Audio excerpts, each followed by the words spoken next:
bidadari surga ini. Allah menggambarkan bidadari dengan cantik dan terjaga.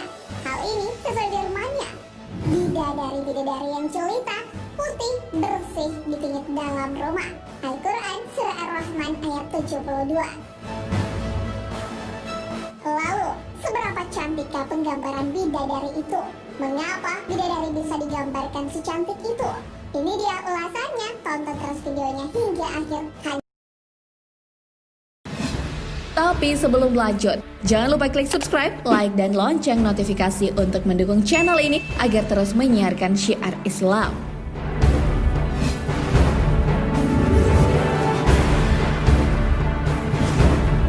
Siapa yang tak menginginkan surga sebagai tempat akhir kita nanti? Tentulah tidak akan ada manusia yang menolak menjadi penghuni surga, apalagi bagi orang-orang yang soleh. Akan disediakan bagi mereka bidadari surga sebagai pendamping. Bidadari di surga digambarkan sebagai yang tak pernah terpikirkan sebelumnya.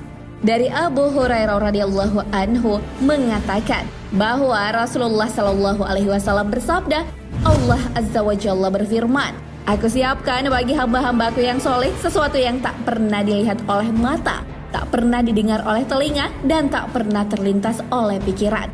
Hadis riwayat Bukhari dan Muslim. Tak ada yang bisa menyangkal pesona yang dimiliki oleh bidadari. Bidadari surga digambarkan memiliki keharuman yang semerbak. Hal ini sesuai hadis Rasulullah Shallallahu alaihi wasallam. Sekiranya salah satu bidadari surga datang ke dunia, pasti ia akan menyinari langit dan bumi dan memenuhi antara langit dan bumi dengan aroma yang harum semerbak. Sungguh tutup kepala salah seorang wanita surga itu lebih baik daripada dunia dan seisinya. Hadis riwayat Bukhari dan Muslim. Bidadari itu juga digambarkan memiliki sifat yang sopan dan terjaga dari manusia dan jin. Tak ada yang pernah menyentuhnya. Di dalam surga terdapat bidadari-bidadari yang sopan, yang menundukkan pandangannya tak pernah disentuh oleh manusia sebelum mereka, penghuni-penghuni surga yang menjadi suami mereka, dan tidak pula oleh jin. Maka nikmat rohmu yang manakah yang kamu dustakan? Al-Quran Surah Ar-Rahman ayat 56 hingga 57.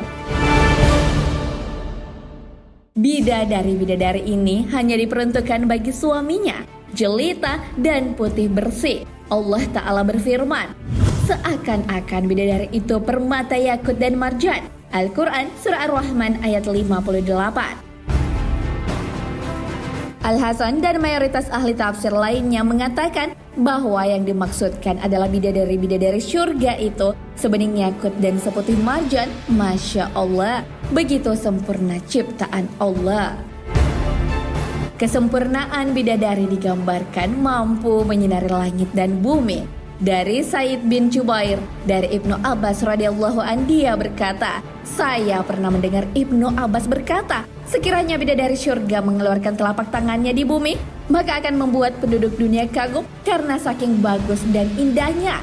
Jika ia mengeluarkan tutup kepalanya, maka matahari pada saat bersinar terang akan berubah menjadi lampu yang kecil yang tidak lagi terlihat cahayanya. Jika ia mengeluarkan wajahnya yang cantik, maka kecantikan wajahnya akan menyinari langit dan bumi. Tentu kita merasa penasaran, kenapa bidadari digambarkan begitu jelita? Sahabat beriman, ternyata proses penciptaan bidadari berbeda dengan manusia yang dicipta dari tanah, malaikat dari cahaya, dan iblis dari api. Bidadari diciptakan dari 4 unsur. Hal ini sesuai sabda Rasulullah Shallallahu alaihi wasallam. Diriwayatkan dari Ibnu Abbas radhiyallahu an, sesungguhnya Nabi Shallallahu alaihi wasallam bersabda, sesungguhnya di dalam surga itu ada bidadari yang dinamakan Aina, diciptakan dari 4 unsur, yaitu dari mesik, kafur, anbar, dan sa'faran. Ibnu Qayyim al-Jauziyah dalam karyanya menjelaskan tentang asal-muasal bidadari diciptakan. Diriwayatkan dari Anas bin Malik radhiyallahu an yang sanadnya bersambung, Rasulullah Shallallahu alaihi wasallam bersabda, sekiranya bidadari surga meludah di 7 lautan bumi, pasti airnya akan berubah menjadi tawar. Karena saking tawarnya mulut bidadari surga tersebut. Bidadari bermata jeli diciptakan dari sa'faran. Sahabat beriman, Za'faran adalah sejenis bunga yang berwarna ungu dan cantik. Bunga ini tumbuh di Jazirah Arab yang mengeluarkan bau yang sangat harum. Butiknya memiliki banyak khasiat.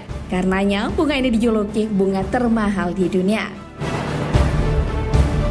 Dalam penciptaan bidadari, bagian tubuhnya diciptakan dengan unsur yang berbeda. Hal ini sesuai sabda Rasulullah Shallallahu Alaihi Wasallam. Allah menciptakan bidadari dari jari-jari kakinya hingga kedua lututnya dari za'faran alias jenis parfum. Sedangkan dari kedua lututnya hingga dada diciptakan dari misik jenis parfum. Sedangkan dari dada hingga lehernya diciptakan dari anbar jenis parfum yang berwarna abu-abu, dan dari leher hingga kepalanya diciptakan dari kafur putih. Hadits riwayat Tirmizi dan Tabrani. Sahabat beriman, itulah gambaran dari bidadari syurga. Bidadari diciptakan untuk menemani para orang soleh penghuni syurga. Seorang bidadari bernama Lu'bah yang matanya sungguh jelita dan membuat iri bidadari lain mengatakan bahwa ia akan bersama dengan orang yang mencari keridhaan Allah. Diriwayatkan dari hadis Hasan bin Atiyah dari Ibnu Mas'ud radhiyallahu anhu berkata, di syurga terdapat bidadari yang bermata jelita yang bernama Lu'bah. Semua bidadari syurga kagum padanya. Mereka menepuk bahu Lu'bah dan berkata, betapa bahagianya engkau, wahai Lu'bah. Sesungguhnya apabila pemburu syurga mengetahui keberadaanmu, pastilah mereka akan serius mengerjakan amal soleh. Di antara kedua matanya tertulis, barang siapa ingin mendapatkan istri di syurga seperti aku, maka hendaklah ia berbuat untuk mencari keridhaan Rabbku. Sekarang Anda sudah tahu kan bagaimana mendapatkan seorang bidadari? Wallahu a'lam bishawab.